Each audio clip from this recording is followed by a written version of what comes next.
Have you been thinking about buying a business forever without necessarily questioning why you've not taken the next step? It might be time to think why that is.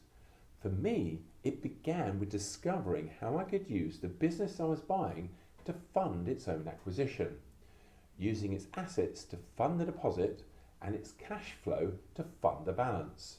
So I used little to no money of my own to buy the company.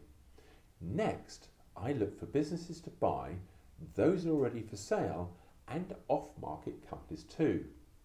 Then once I'd found a business, I went on to calculating its value. And finally, I progressed to negotiating the deal, using the approach of not making an offer and getting the owner to reveal what they want for the business to avoid overpaying on price.